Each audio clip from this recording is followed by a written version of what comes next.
Today, I'm really excited because we're starting a new series.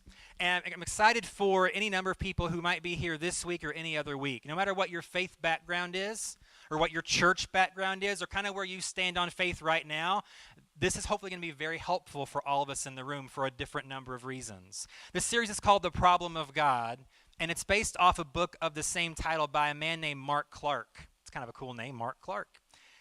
So Mark is a former atheist. He grew up the majority of his life as an atheist, and then he converted to Christianity, and now he's a pastor up north of us in Canada. And he wrote this book a couple years ago, and he has basically a top 10 list, the top 10 reasons why people don't believe. Really, an atheist top 10 is how he would describe this book. And there's 10 chapters. One chapter deals with each of these topics. So we're going to base this 4-week series off of this book and look at 4 quote-unquote problems of God, looking at the problem of God. So I'll let you know kind of where we're going to go after this week to give you an idea of where we're going to be. So next week we're going to talk about the problem of faith versus science. It seems like these two topics don't go together, like oil and water, but we're going to see, is that really true? Can I be a thinking person who believes in science and a person of faith? Or do I have to choose one or the other? And then we'll follow up in week 3 by looking at the idea of, what are we going to talk about? Oh, Jesus. That's pretty important. Because what we do here is called Christianity. So Christ would be an important part of that, but we're talking about God. What does Jesus have to do with that? Why is he such a big deal, and why should I believe in him like Christians would say I need to believe? And then we'll finish up on the last week of our series in 4 weeks with the problem of hypocrisy. Probably my favorite week that we're going to have in this series. I'm saving it for last. The question is, why does it seem like so many Christians are hypocritical?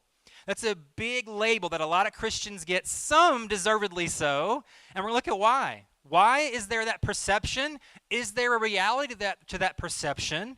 What can Christians do to help to make that perception go away or at least diminish? And maybe is there some misunderstanding from the outside looking in on what we expect Christians to look like? We'll look at that in a few weeks. But today, we're going to look at this issue of God's existence. And here's the main idea of this series. I'm getting a little ahead of myself, but here's the main idea of this series, is that we all have questions. If you are a thinking person and you use your brain ever, you have questions about life, about certain situations in your life, about things in the world in general. And as we'll look in today and in this series specifically, questions about faith, questions about God, all sorts of big little questions. It doesn't matter how we want to, zoom in on this little thing. We have questions, and that's normal. If you've lived long enough, you're going to have questions about life. Here's the thing about questions is that we want answers, right? Makes sense. The problem sometimes that many of us have, though, is that we shape our beliefs around what we feel. In search of truth, in search of answers, many times we shape our beliefs or our answers to these questions around what we feel. You may have heard this before. Christianity is just a crutch for the weak. There's not really any evidence to back that up. It's a belief statement. It's really, if you would call it, a faith statement. And we'll talk about that more as we get on this morning. And this is kind of the prevalent view of our time. If that works for you, great. And what I do works for me. So we go by what we feel. I feel this is a better option for me. Again, little evidence to sometimes how we feel and what we believe, but that's what we do. Maybe you're in the room and you were a Christian at one time and you're not because of an event that happened to you. So by what you perceived that happened or what happened or how you felt about what happened, you made a faith decision. Well, I used to feel this way. I used to believe that. Now I don't anymore. It comes back to a feeling in your life. Maybe you are a Christian, but you just kind of are just because. You grew up in church. We just kind of went to church on Sundays, and so that's what I do now. There's not a lot of evidence to back up this Christianity thing in your life, but it's just how we feel.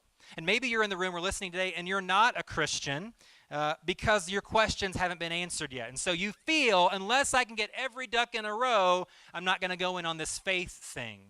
Unless God can answer every objection I have about him to me, to my liking, I'm not going to go all the way in on that. I'm not going to cross that line of faith. It's based on feelings.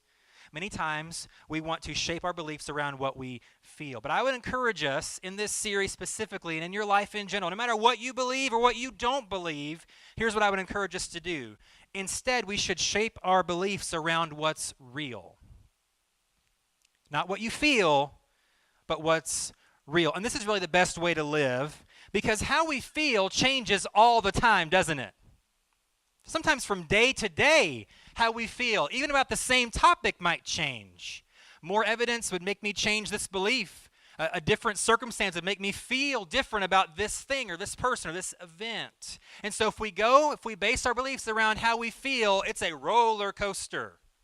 And we're usually not very satisfied with the answers that we believe because that's how we feel at the moment, not necessarily what's real. So I want to encourage us and challenge us even to not base our beliefs off how we feel, but off of what's real. And this is true for Christians and non-Christians. If you're a believer in Jesus, you need to have some pretty concrete answers to back up your belief system. If you're not a Christian, you better have some good answers to back up why you don't believe in that belief system. It works on both sides. And we'll talk about that more here in just a second. Here's the key to that. What you believe is secondary to why you believe it. There's got to be objective reasons for belief in anything or in non-belief in anything.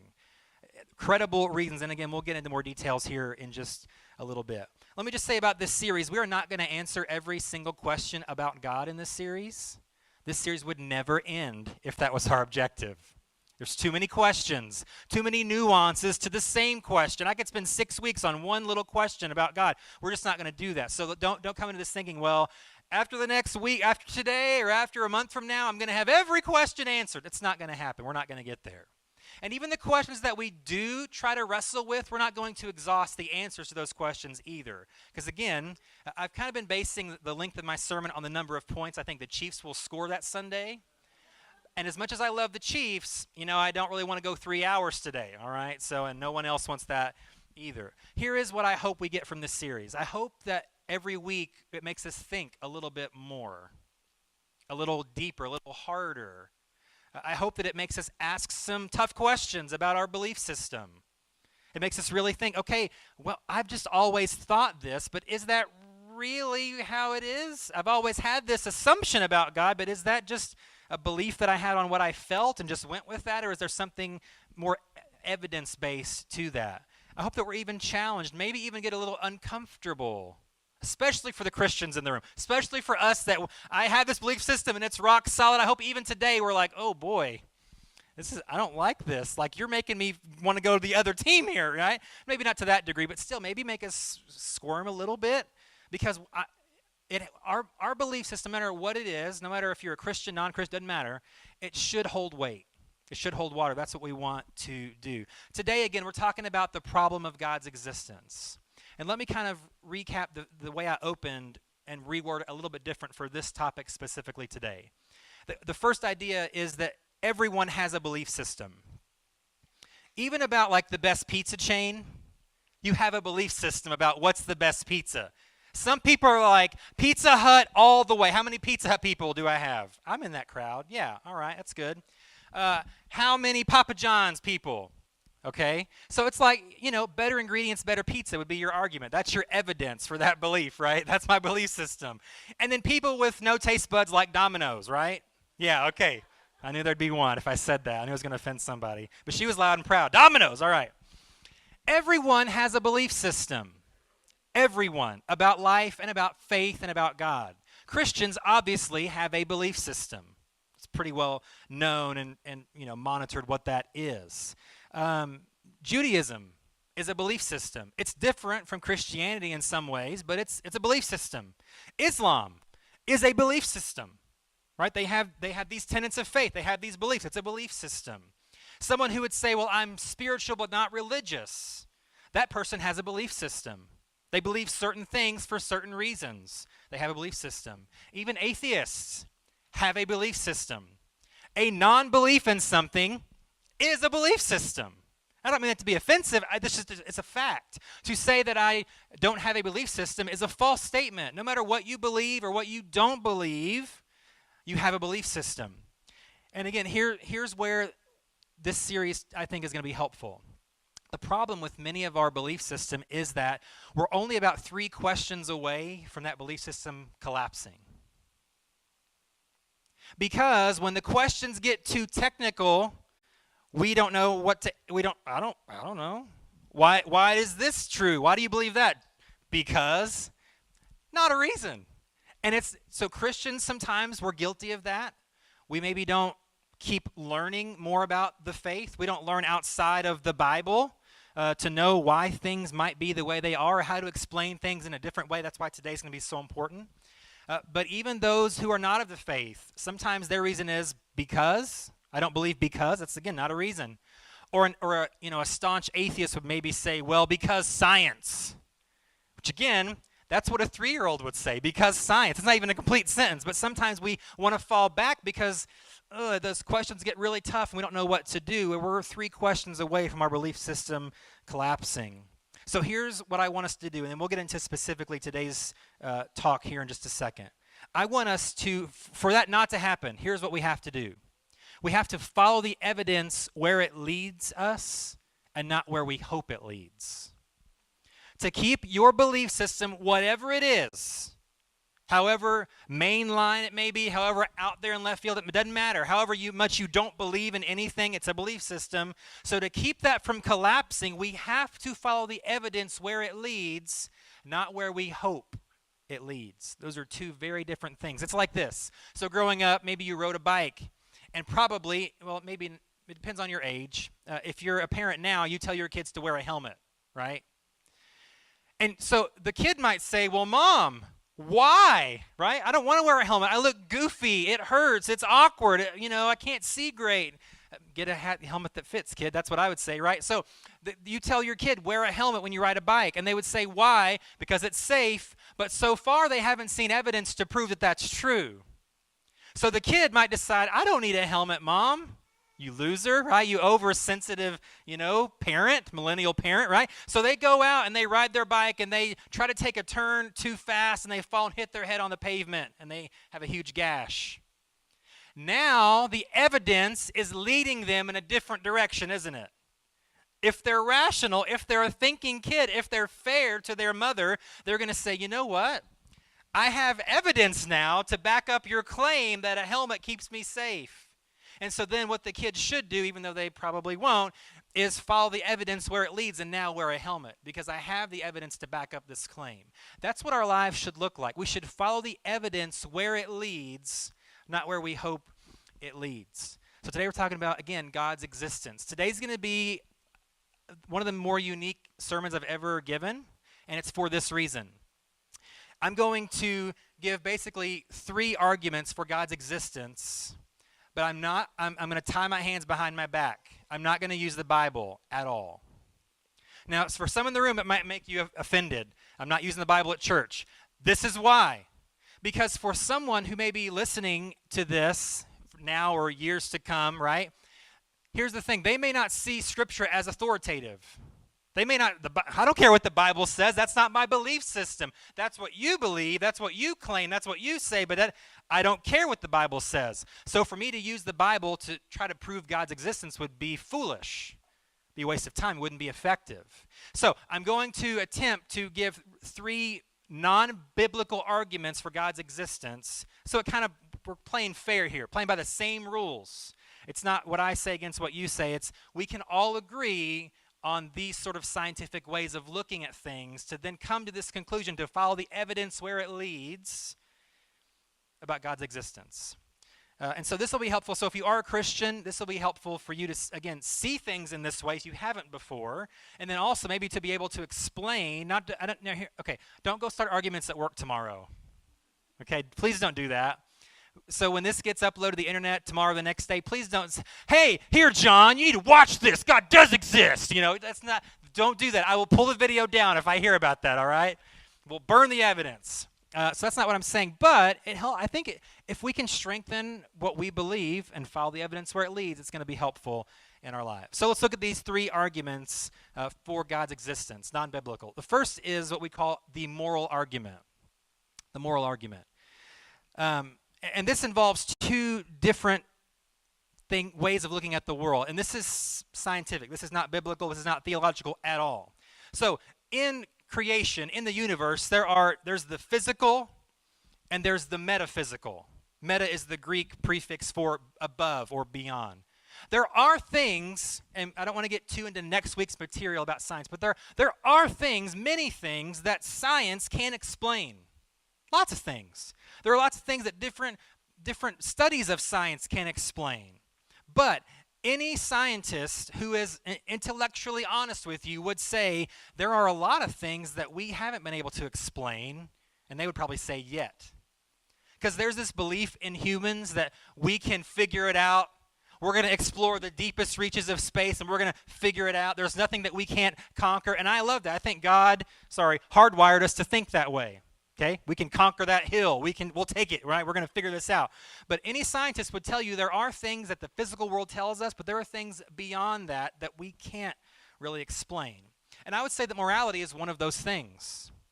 So the main question here is this: why are we moral creatures? This is the basis of the moral argument for God's existence. Why are we moral creatures? Is there a part of our human DNA that has a moral gene? Possibly, but science really hasn't found that. And until they do, it's still a metaphysical thing. It's something that science really cannot explain as, oh, this gene here in our DNA, it's the moral gene. We haven't discovered it yet. It's still metaphysical. Is morality learned? I'd say to a large degree, yes. Right? We train our kids, we train the younger generation. This is acceptable, this is not, this is good, this is bad, this is right, this is wrong. To some degree, morality is learned. But the question is, where did it first originate? It has to have a starting point. Where did that begin?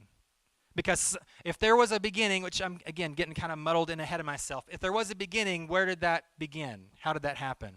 Is morality developed? Is it evolutionary even? I'll go that far. Is morality evolutionary? It's possible. It's possible that 10,000 years ago we were dragging our knuckles. We didn't have a lot of morals, and maybe as we advanced, if that's your belief system, right, then we evolved into where we are now. We have all these sets and standards of morality. It's possible, but again, we have to come back to the origin. Where did that first begin? It's a metaphysical type of thing. Where does objective morality come from? And you might say, well, there's no such thing. And I would use just this simple sort of argument. Most people would say that killing random strangers is wrong. There's going to be very few people in any part of history, in any part of the world, from any place who's going to say, yeah, you can just randomly kill whoever you want. Okay, that's why we have prisons for those people, okay? Ha ha ha ha, it was a joke. All right, so there you go. So here's the thing. Most people would say that's wrong. So there is some sort of objective moral standard that exists. Who set that? Where did that come from? Now certain things morally will vary from place to place, region to region, time period to time period. Some things that were seen as morally acceptable weren't, even though because it's accepted doesn't mean it's right. You understand that? Just because I say this is correct, that is subjective. But there are certain core elements of morality that are objective. Where did that begin? Where does that standard come from? The second question in this moral argument is then, why are humans altruistic? Altruism is this idea where I do good for someone else even at cost to me. So for example, I might help this little lady across the street even though it's going to make me late for work. I'm doing a good deed for someone else at great cost to me.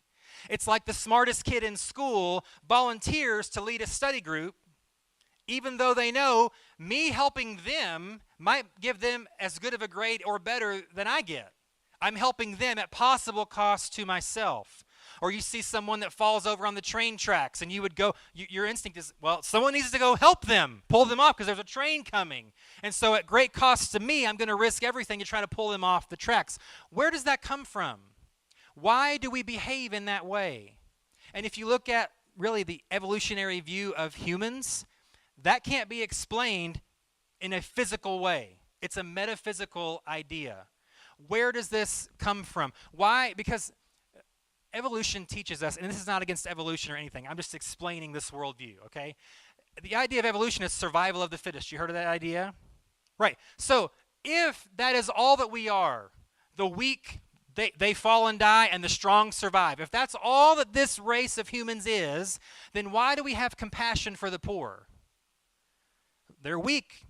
That's fine. They're the bottom percentage. That's how this works. Why do we care about the homeless and want to serve them and feed them and help them and clothe them? Well, they're just the bottom. That's just how this world operates. That's normal, but we don't behave that way predominantly. Why do our hearts go out to hurricane victims? And we raise millions of dollars and send teams of people to help rebuild entire cities.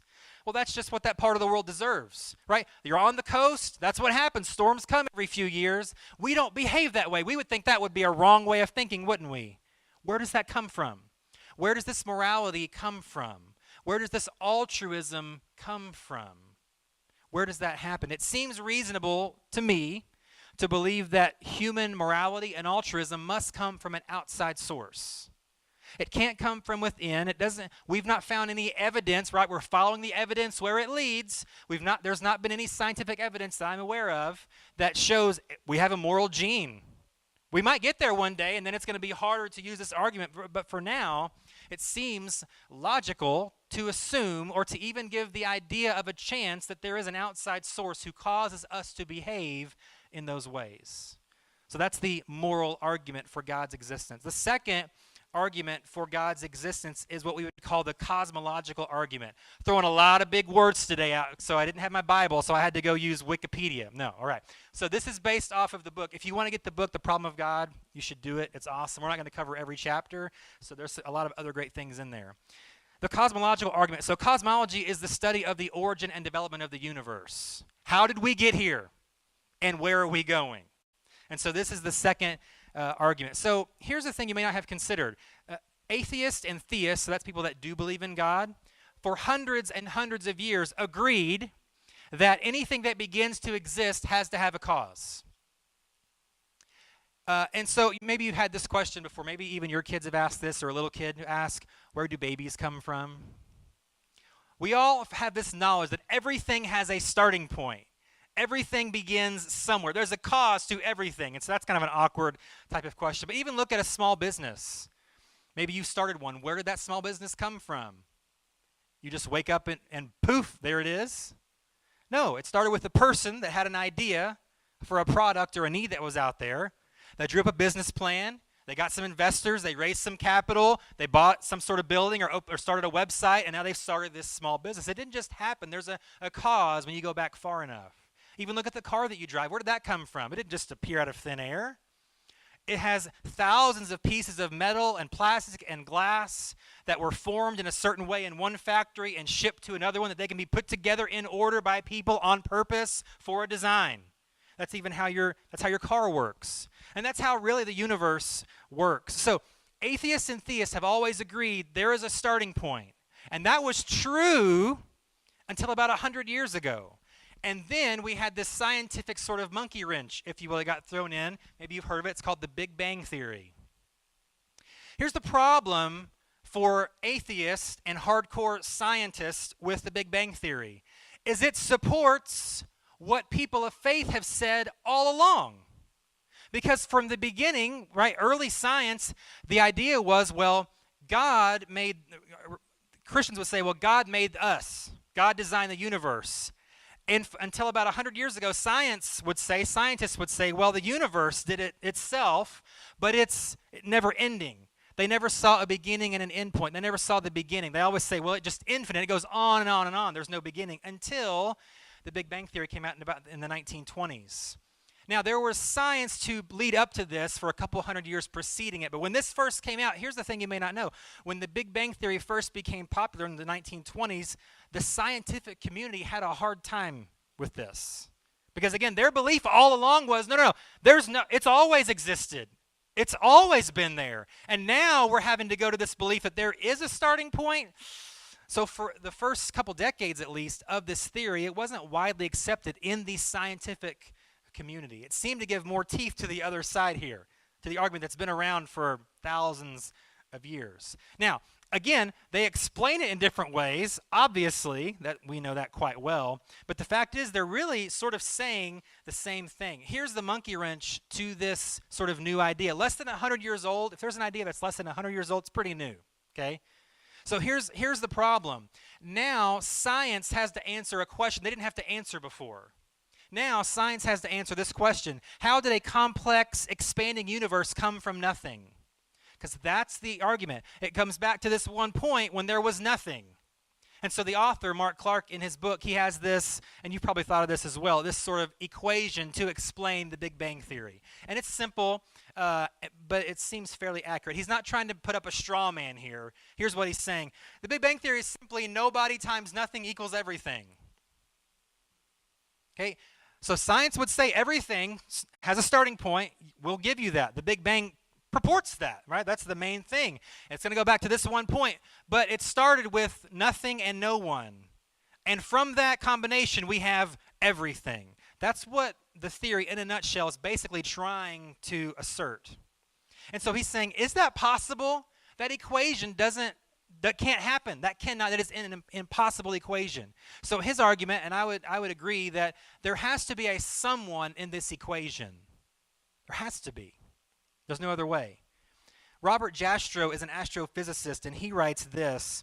He says, now we see how the astronomical evidence leads to a biblical view of the origin of the world.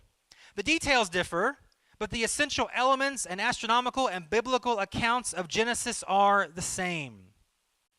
So he's, again, saying this is a problem for the atheistic world. The Big Bang is claiming, oh, no, you faith people, you don't know what you're talking about. But we believe essentially the same thing. The universe started from somewhere. It's the details and how we would explain that differ. And again, if you go by the evidence leading us where it leads us, nobody times nothing can't equal everything. Francis Collins, so he's the director of the Human Genome Project. I don't know if you're familiar with that. So he's actually mapped out, he led the charge in mapping out the human genome. Here's what he says about this theory. He says, the Big Bang cries out for a divine explanation. It forces the conclusion that nature had a defined beginning. And here's what he says, I cannot see how nature could have created itself. Only a supernatural force that is outside of space and time could have done that. It seems here, again, fairly strongly, especially when compounded with the ethical argument, the moral argument, that some sort of outside force must be considered strongly. It must. Again, a rational, thinking person who is being intellectually honest must consider the possibility of this outside force that created everything that was made. Not everything from nothing with no one there, but someone was there orchestrating things to happen in a certain way at a certain time. The third argument or piece of evidence for God's existence is found in evidence of design. Look at the design of the universe. As much as atheistic science would want to claim that this is all random, it just seems too put together to be random. And so here's an example of that. An amoeba, it's one of the simplest organisms in the universe. It's a single cell organism. So in his book, he references a scientist who says one amoeba, a simple single cell organism, has enough structured and meaningful data within it to fill 30 encyclopedias. I think that's a pretty good argument for evidence of design. A single cell organism has enough information within it to fill 30 encyclopedias. There seems to be something here about design. Even DNA mapping, the human genome that we just referenced, even that shows us worlds within worlds. So within our bodies are several layers of intelligent design. The different systems within us, the systems within the systems, the cells within those systems within the systems within our body, everything working together in just the right way, the evidence of design. It can't be from random chance. It has to be designed. That would be my view. And I think it must be strongly considered based on the evidence that we have. There's this idea called the anthropic principle in this argument. And it's complex, and he doesn't get into it in the book a lot, so I tried to look at it the last couple weeks, and I'm not a science person, And so my brain just melted when I tried to read on this idea. But the basic idea behind the anthropic principle is that it suggests the universe is fine-tuned. It suggests the universe is fine-tuned. One of the main questions that the anthropic principle tries to answer is, how are we the only planet known in the universe with life like ours? Intelligent life. How are we the only, of all of the planets that we have discovered, none of them have anything close to any intelligent life, and most of them have no life that we know of, period. How are we the only one? How are we placed in the exact right spot away from the sun to not be too hot to survive? But yet if you move this back millimeters, it's going to be too cold for human life to survive. How is it that our planet is turned on its axis at exactly the right angle so that we don't fall off? How is it that gravity is just so strong enough that we don't, just all fall and float into space? How is that possible if it's just random? There has to be a design. That's what the anthropic principle says. And it has a couple of equations that go with it. Let me just share them with you briefly. The probability, according to this principle and others like it, of the universe coming into existence in the way the Big Bang supposes is 10 to the 138th power. There are at least 122 different events that had to happen at the Big Bang in exactly the right order, at exactly the right millisecond. We'll reference that in just a second. And if it were off, if one of those things was in the wrong order by a millionth of 1 second, this does not happen. How can nothing times no one equal everything? How can we not see there is a design which would then suppose a designer? To illustrate that, the number of atoms in the entire universe is only 10 to the 70th power.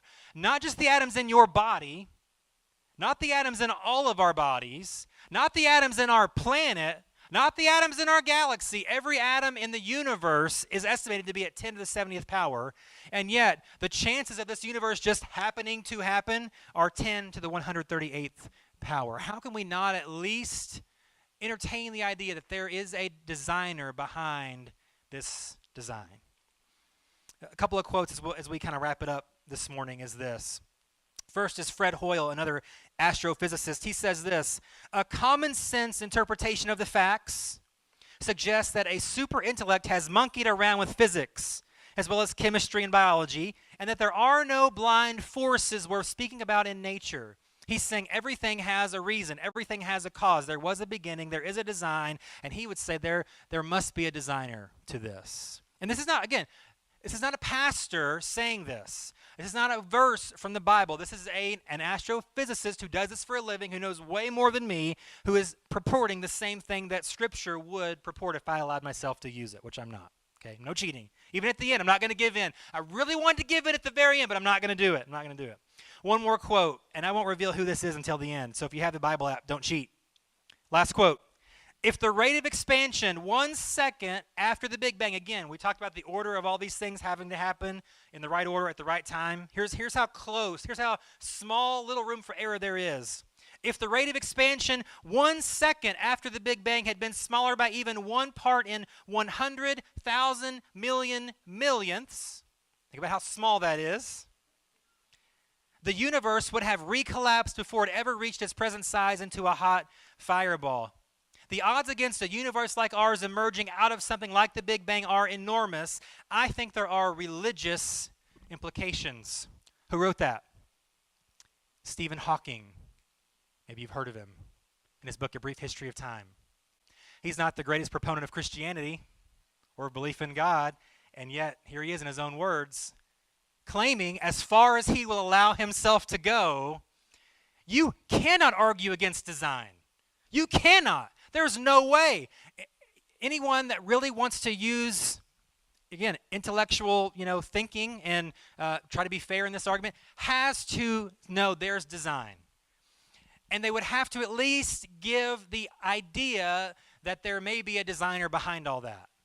And there's an example, and I didn't bring it here, but it's like this. If you took a big tub of Legos that had, the picture on the box, if you shake that box forever and ever and ever and ever and ever, it's never going to turn into what's on the box. Never. You could shake it till the end of time. It's never going, you're not even going to get two pieces to go together if you do that. That's what the Big Bang is saying happened. Just random chance. I shake the box a few times, boom, I get the Death Star. Okay, it's on the box. But common sense would tell you, no, I got to take some time and read the directions and put it together in the right order. And I've done this before with Jackson. If you miss one piece on page 17 and I'm on page 48, I got to go back to page 17 to get back to page 48. To put in a little piece, it's got to go there. It's got to be there. There's a design to it. So that's what he's arguing. So hopefully we've been challenged a little bit in our thinking to consider, I would say we must consider the possibility of a force outside of ourselves. We must.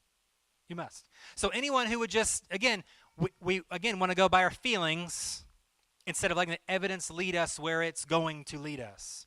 I think that's really not the problem with God, but the problem with not believing in God. There's too many leaps that I have to take with no evidence to support it. As much as people outside of faith want to talk about, well, you just blind faith and you just believe, it's like, scientific evidence seems to point to at least the possibility that must be considered that there is a grand designer. But here's the question as we close, and that is this: does it even matter? The more important question, and this will be my only emotional appeal as we close. So far, I've stuck to science, I've stuck to facts, right? But I'm going to get emotional just for a second. I'm not going to cry, hopefully. But if I do, it's okay. But here's the emotional appeal. Does the existence of God even matter? Maybe you're slightly convinced, or more than you were when you walked in, or maybe your faith is strengthened even more now. But does it matter in the grand scheme of things? And I would say it does. And here's why. Let me tell you a few things that I believe. And again, some of these might be faith statements, so I'm going to cheat a little bit, but I told you it was an emotional appeal, right? I let the cat out of the bag. Here's what I believe. I believe if God's big enough to make everything that was made, he can take care of you. I believe if God pays attention to all the details of the universe, the fine-tuning of the universe, I believe that he sees all the details of your life. I think it matters. If God hardwired us to care for each other, I believe it means that he cared for us first, to make us function in that way. I believe that. It matters. I believe if God has no beginning and no end and caused the beginning of everything that was, that he can make sense out of your life and make something wonderful out of wherever you are. I believe that. I believe it matters. If there really is an eternal, omnipotent being in the universe, wouldn't it be at least worth a look to see if there's room for him in your life? If this big bad being, you want to call him God or whatever, that's fine. Okay, so if he exists, wouldn't it be worth a look to see if he could make a difference in my life? If he can hold all of existence in the palm of his hand, wouldn't it be worth checking out some of these other claims about him and see if they can relate to me? Wouldn't it be worth? And I would say it would be worth a look. It's worth your consideration. There's really nothing to lose by exploring that option, and really everything to gain if everything else that we believe about God is also true. So I hope that we, again, have been encouraged, maybe challenged slightly in our faith, strengthened in our faith. Whatever your worldview is, whatever your belief system is, I want us to follow the evidence where it leads, not where we hope it leads.